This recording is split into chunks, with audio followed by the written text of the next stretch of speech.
Good morning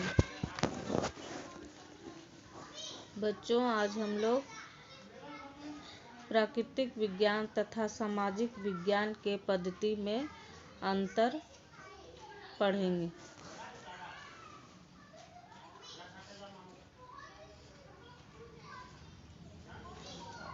प्राकृतिक आज के युग में प्राकृतिक विज्ञान के साथ ही साथ समाज विज्ञान का भी उत्तरोत्तर विकास हो रहा है। प्रश्न यह है कि क्या प्राकृतिक विज्ञान और समाज विज्ञान की विधियां एक जैसी है? इस प्रश्न के उत्तर में कहा जाता है कि प्राकृतिक विज्ञान और समाज विज्ञान के विषय का जो स्वरूप है उनमें भिन्नता है,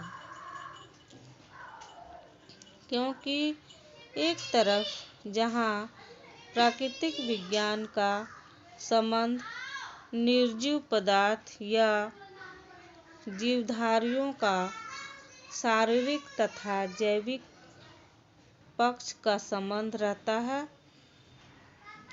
वहीं उसकी दूसरी ओर समाज विज्ञान का संबंध मनुष्यों तथा उनके क्रियाकलापों से रहता है।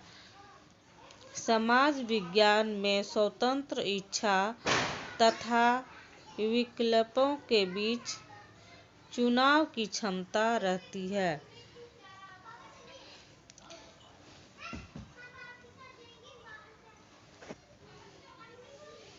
विषय की भिन्नता के कारण दोनों विज्ञान की पद्धतियां भी भिन्न भिन्न है।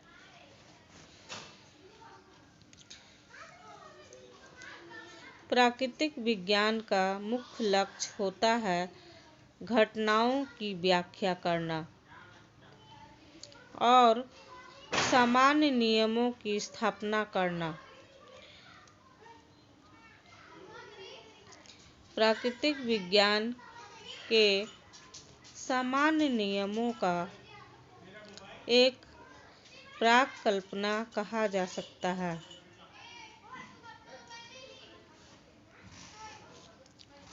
वैज्ञानिक पद्धति में भविष्यवाणी भी की जाती है। सच तो यह है कि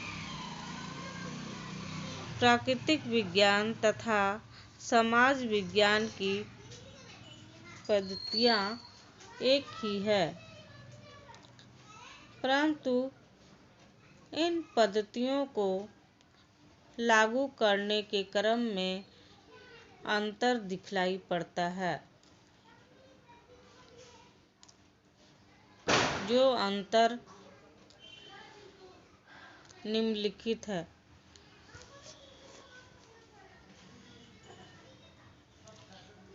पहला पॉइंट, प्रयोजनात्मक व्याख्या। मनुष्य चेतनशील प्राणी है, इसलिए वह कोई भी कार्य किसी उद्देश्य को ध्यान में रखकर करता है। ऐसी व्याख्या को प्रयोजनात्मक व्याख्या का नाम दिया गया है।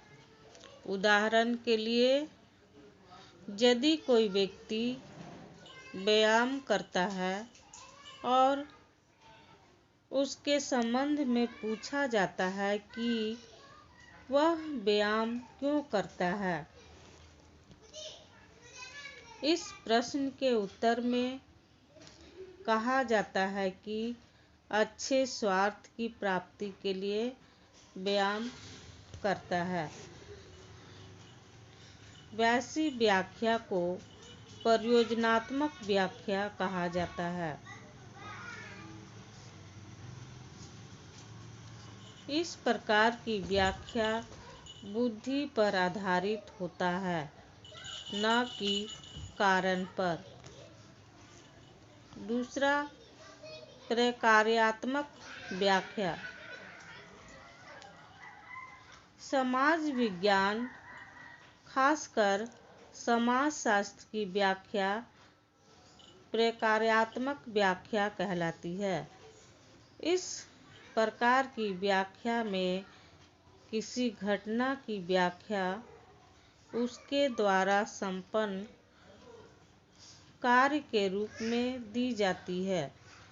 उदाहरण के लिए, यदि पूछा जाए कि शरीर में दिल की धड़कन क्यों होता है, इसके उत्तर में कहा जाए कि दिल के धड़कन रक्त संचालन की क्रिया संपन्न होती है, तो यह प्रकार्यात्मक व्याख्या कहलाती है।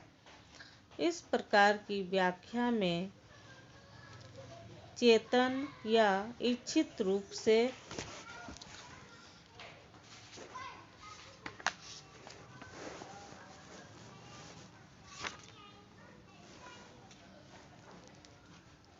कोई लक्ष्य सामने रखकर नहीं की जाती है।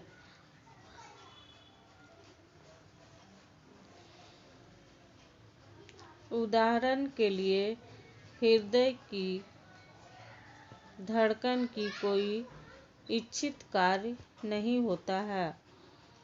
समाज विज्ञान में व्याख्या की पद्धति में एक भेद प्रतिमानों के निर्माण को लेकर है। वस्तुतः समाज विज्ञान में प्रतिमानों का निर्माण एक मान्यता के आधार पर होता है। जिन व्यक्तियों के व्यवहार से संबंधित प्रतिमान होंगे, ये पूर्ण रूपेण बुद्धिप्रद विवेक से परिचालित होते हैं। इसके दूसरी ओर प्राकृतिक विज्ञानों में ऐसे प्रतिमानों का अभाव देखा जाता है। भला भौतिक वस्तुएं कैसे व्यवहार करती है, इसको हम ठीक नहीं समझ पाते हैं। इस प्रकार हम कह सकते हैं कि समाज विज्ञान जहाँ प्रतिमानों का महत्व रखता है, वहीं प्राकृतिक विज्ञान में